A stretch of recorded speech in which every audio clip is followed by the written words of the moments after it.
भारतीय जेलों में कैसी होती है कैदियों की जिंदगी देखकर आप भी हैरान रह जाएंगे। और अगर गुटखा और सिगरेट इतनी खतरनाक है तो सरकार इसे बैन क्यों नहीं कर देती? आखिर क्यों भारतीय सरकार गुटखा और सिगरेट को बैन नहीं करती, जानेंगे वीडियो में। समुद्र में मिला एक ऐसा अजीबोगरीब जीव जिसने वैज्ञानिकों को भी हैरत में डाल दिया। जानने के लिए बने रहिए वीडियो के अंत तक। नंबर 1, कोई भी इंसान जेल नहीं जाना चाहता, पर जब भी कोई जुर्म करता है तो उसे जेल जाना ही पड़ता है। ऐसे में आइए आपको बताते हैं कि भारतीय जेलों में कैदियों की जिंदगी कैसी होती है। जब भी कोई कैदी जेल जाता है तो उसे एक बैरक में रहने के लिए छोड़ दिया जाता है, जहां पर उसके साथ और भी कई कैदी होते हैं। और भारत में कई ऐसी जेलें हैं जहां पर रहने की व्यवस्था सही नहीं है। यहाँ पर गाय बकरी की तरह कैदियों को एक ही बैरक में गूंज दिया जाता है। हालांकि कई जेलों में कैदियों के रहने की व्यवस्था बहुत ही ज्यादा अच्छी है। जेल में कैदी को अलग अलग तरह के कैदी देखने को मिलते हैं और हमेशा जेल में पुराने कैदियों का जलवा रहता है। हर रोज कैदियों के दिन की शुरुआत प्रार्थना के साथ शुरू होती है, जिसके बाद वो ब्रश करके और हाथ मुंह धोकर नाश्ता करते हैं और फिर अपने काम पर चले जाते हैं। जेल में कैदियों को अलग अलग काम करने पड़ते हैं। इसी तरह कैदियों के हर काम का टाइम टेबल फिक्स रहता है और खाने का टाइम भी फिक्स रहता है।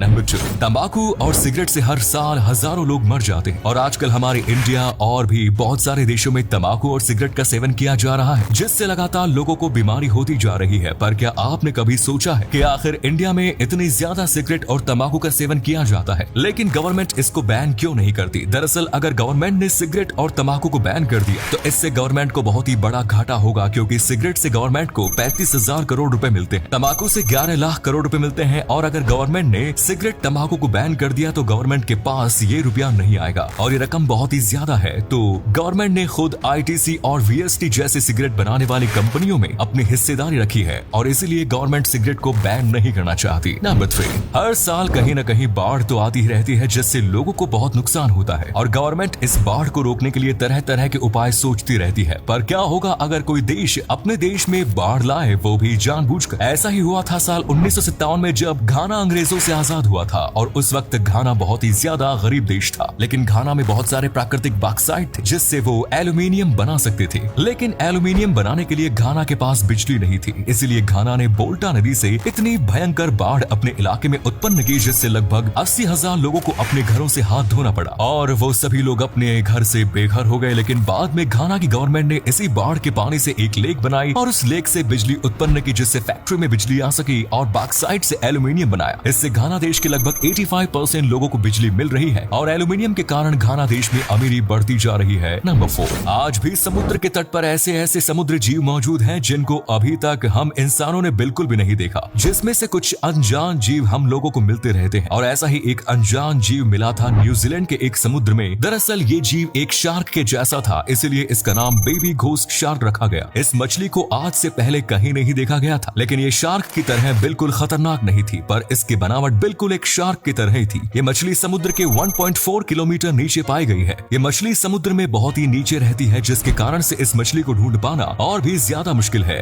न्यूजीलैंड के एक वैज्ञानिक का कहना है कि समुद्र के नीचे के जीवों को ढूंढना बहुत ही ज्यादा मुश्किल है, और खास करके बेबी घोस्ट शार्क को, क्योंकि ये बहुत ही ज्यादा नीचे रहती है और इसके बच्चों को तो बिल्कुल नहीं ढूंढा जा सकता, क्योंकि ये अपने अंडे बिल्कुल समुद्र तट पर देती है और इतना नीचे जाने पर अंधेरा ही अंधेरा दिखाई देता है। इसी कारण बेबी घोस्ट शार्क के अंडों को नहीं ढूंढा जा सकता। नंबर 5, एक ऐसा नॉर्मल आदमी जो कि एक ही पल में दुनिया का सबसे अमीर आदमी बन सकता था। ब्रिटेन में नवंबर 2022 में तूफान के कारण 1.5 लाख घरों को पावर कट का सामना करना पड़ा और इससे बहुत लोगों को नुकसान हुआ, जिसके कारण बिजली कंपनी की तरफ से उन सभी लोगों को मदद के तौर पर पैसे भेजे गए थे। लेकिन बिजली कंपनी से एक गलती हो गई। दरअसल बिजली कंपनी वालों ने गलती से अनजान 74 लोगों को वो पैसे भेज दिए, जिसके कारण जो लोग तूफान से पीड़ित थे उन लोगों के पास पैसे नहीं पहुंच पाए। इसी कारण एक शख्स के पास इतने पैसे पहुंच गए कि वो दुनिया का सबसे अमीर आदमी बन सकता था, क्योंकि उस आदमी के पास 200 लाख करोड़ रुपए पहुंच गए थे। लेकिन उसने बेईमानी नहीं की, उसने फोटो खींचकर ट्विटर पर अपलोड कर दिया और जब बिजली कंपनी वालों ने ये सब देखा तो उन्हें काफी ज्यादा शर्मिंदा होना पड़ा और फिर उसने आदर पूर्वक वो सारे पैसे लौटा दिए। नंबर 6, पिछले सैकड़ों सालों में इस दुनिया में बहुत सारी खोजें हुई, जैसे फ्लाइट आई कंप्यूटर बना, एफिल टावर और भी बहुत सारी चीजें इस दुनिया में खोजी गई, लेकिन तब से लेकर आज तक एक कछुआ अभी जीवित है। हम बात कर रहे हैं जोनाथन कछुए की, जो साउथ अटलांटिक के सेंट हेलिना आइलैंड में रहता है। इसकी उम्र जानकर आप दंग रह जाएंगे, क्योंकि 2022 में इसकी उम्र 190 साल हो गई है। और आपको जानकर हैरानी होगी कि इस कछुए का जन्म 1832 ईस्वी में हुआ था। इस कछुए का नाम जोनाथन 1930 में सेंट हेलिना के गवर्नर स्पेंसर डेविस ने दिया था और ज्यादातर इसने अपना जीवन गवर्नर के घर ही बिताया। इसकी इतनी उम्र होने के कारण इस कछुए के नाम वर्ल्ड रिकॉर्ड भी नाम दर्ज है। जैसे जैसे इस कछुए की उम्र बीत रही है वैसे वैसे इसकी कमजोरी बढ़ती जा रही है, क्योंकि इसको कम सुनाई देता है और धुंधला धुंधला दिखाई देने लगता है। नंबर 7, एक ऐसी लड़की जिसको जिंदा ही दफना दिया गया था, लेकिन फिर जो हुआ उसके बारे में सुनकर आपके भी रोंगटे खड़े हो जाएंगे। ये घटना 2015 की है, जब इंग्लैंड के एक शहर लंदन में नेसी नाम की एक लड़की रहती थी, लेकिन अचानक से वो अपने बाथरूम में गिरकर बेहोश हो गई। उसके घर वाले उसे